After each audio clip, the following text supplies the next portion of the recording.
Um, one of the things that I've seen are these graphs of recovery after stroke over time, Hmm. and that, well, Jonathan is now what, at 3 years, right? Was Yep. 2018. And I guess earlier on is when you get the most bang for your buck in terms of therapy, but over time it's less return for a given amount of therapy. Um, that I guess, and one of the things that with I guess can be challenging is, Jonathan would like to think, oh well, if I do this for a month, I'm going to see a change, and I'm going to, things are going to come back.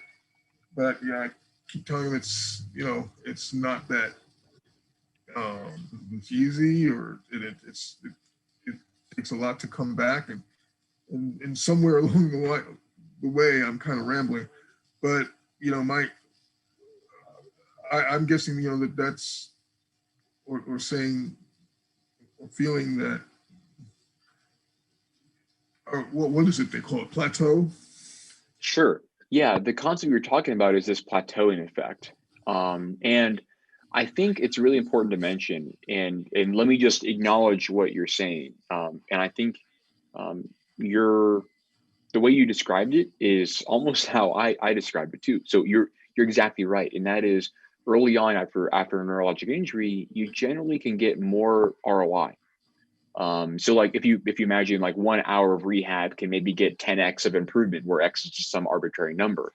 And Right. then maybe a year after we get maybe 1x, something like that. Those are just arbitrary things just for illustrative purposes, but that concept is true. Now, the way the thing that is often misinterpreted is that that goes to zero, right? It doesn't go to zero. It just becomes harder to get those effects, right? It becomes a little bit harder to improve. So the truth of the matter is that when we are faced with a more, let's say, a chronic impairment, we have to be more strategic about how we deliver rehab. It needs to be quite intense, and it needs to be, in many cases, can be very, very hard because we have to basically, I mean, to be very frank, we have to, scare the system into trying to adapt. Right, and that takes a big impetus. It takes a big stimuli. Mm-hmm. And so, that being said, when we do find we have plateaus, and this is certainly possible, even with Motus hand rehab, even with any approach, there's the potential of having plateaus, pure and simple. But it's how we adapt, how we respond to when we observe a plateau. The wrong thing to do is to continue doing the same thing over and over and over again. The thing we have to do is we have to change the stimuli in a certain way to make sure that your system is basically surprised. Because what happens is it's it's a very simple example is weightlifting, right? Or if you for painting, for instance, right? If you were to paint the same thing over and over and over again, you might get good at something, get good at a technique, but then what has to happen? You kind of plateau and you kind of reach the limits of what you could do. Then what has to happen is you have to choose something that's much more different, right? You do a different type of media, use a different type of subject matter to change the stimuli. And that would then help hopefully change the way your body is responding. You might be, get more ability to draw fine structures. You might get more inference about different color structures, these sort of things. And my original sort of example here is about weightlifting.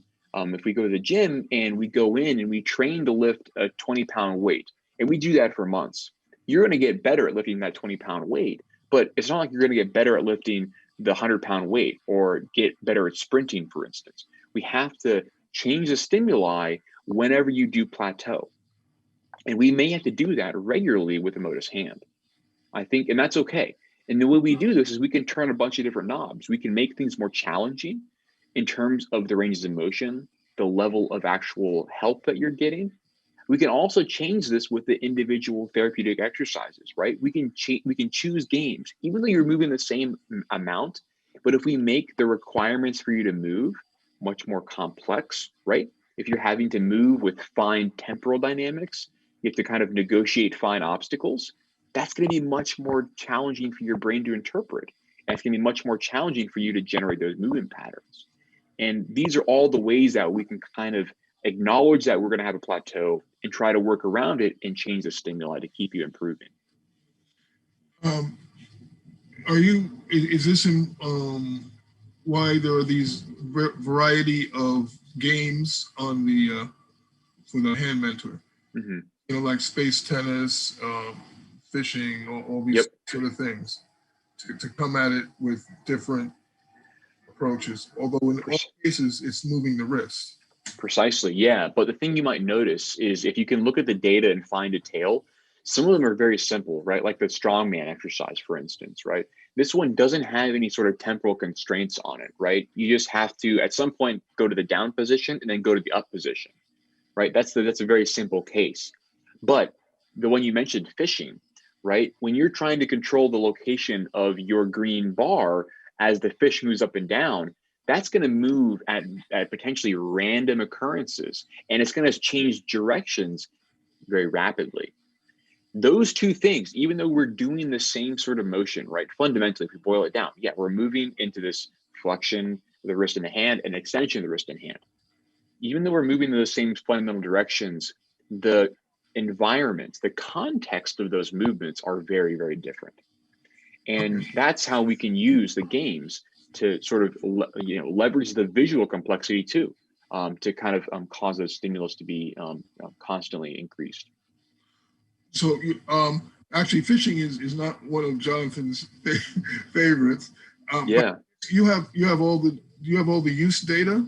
We're seeing on the screen here. Of how because there is the user has choice of which ones they want to engage with and others. I'll skip. Yeah. Jonathan, you like the one where it's breaking. Your favorites are breaking the bricks and was it space tennis?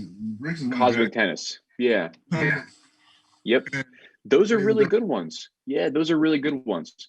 I'd say oh, go ahead. One that stuns me is the symphony with the music in the one. Sorry, Jonathan, I didn't hear you there. Did you say you like that one? That's one that stumps me the most. It stumps you the most. Yeah. So that's a great example, right? Because you have to move from potentially there is a music note at the very top, bottom, top again, or you have to go to the middle. So it can be very, very quick movements. And that's a really challenging one.